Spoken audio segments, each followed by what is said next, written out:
হয় যেতিয়া পাৰ্চেন্টেজ উলিয়াও তেওঁলোকৰ পপুলেশ্যন 20 লাখ আমাৰ পপুলেশ্যন 3,60 লাখ জনসংখ্যাৰ বোজাটোৱে অসমত গোটেই ষ্টেটিষ্টিক্স বিলাক ইফাল সিফাল কৰি দিয়ে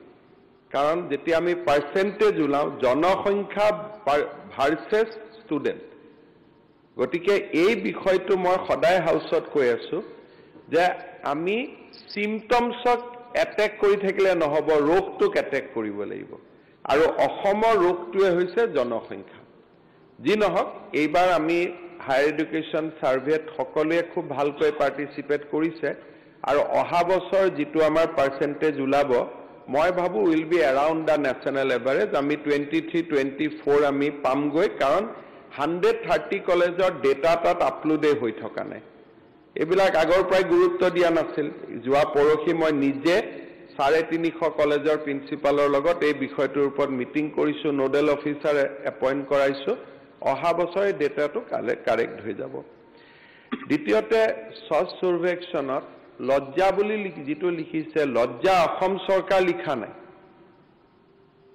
জাতিটোৰ কাৰণে লজ্জা কাৰণ আমি হাউস টু হাউস কালেকশনত আমি যোগ নিদিও ইন্দোৰত that is a public movement ৰাইজে ৰাতিপুৱাই উঠিব পেকেটত জমা দিব পেকেটটো লৈ যাব আৰু পেকেটত গাৰ্বেজটো জমা দিয়া কাৰণে দে পে ফিজ 150 rupees 100 rupees দে পে ফিজ আমাৰ ইয়াত জাবৰ পেলাবৰ কাৰণে মই পইচা দিম নেকি গতিকে এইবিলাক কাৰণে জাতীয় সচেতনতাৰ যেটো প্ৰয়োজন লজ্জা অসম চৰকাৰ নহয় অসম চৰকাৰে যি কৰিব লাগে তো কৰি দিলে যে আমি কেনেকে গাৰ্বেজ ডিসপোজাল কৰিব লাগে কি কৰিব লাগে সেইকাৰণে ইলেকশ্যনৰ পিছত ময়ো গুৱাহাটীৰ ৱাৰ্ডে ঘূৰিম যাতে ৰাইজক আমি অনুপ্ৰাণিত কৰিব পাৰো যে গাৰ্বেজ বিলাক ডিসপোজ কৰক অসমত এটা প্ৰপাৰ সিটিজেনছ মুভমেন্টৰ বহুত প্ৰয়োজন আছে দেখি থকা মুভমেন্টটো নহয় সিটিজেন মুভমেন্ট অসমক লাগে বহুত ক্ষেত্ৰত সেইকাৰণে আমি চেষ্টা কৰিব লাগে অসমত কলেজৰ সমস্যা নাই 10খন এবাৰ নতুন কলেজ হৈছে এডমিশনৰ কাৰণে আমি ষ্টুডেন্টে পোৱা নাই কলেজটো বনাই আছো এডমিশনৰ ষ্টুডেন্ট নাই সেই কাৰণে এবাৰ নিযুত মইনাৰ দৰে আঁচনি দিছো যাতে ষ্টুডেন্ট আহিব পাৰে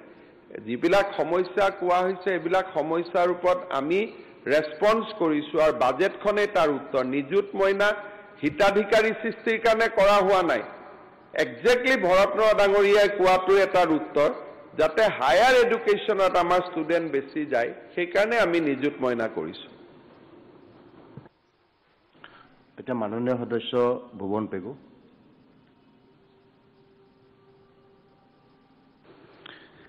অধ্যক্ষ মহোদয়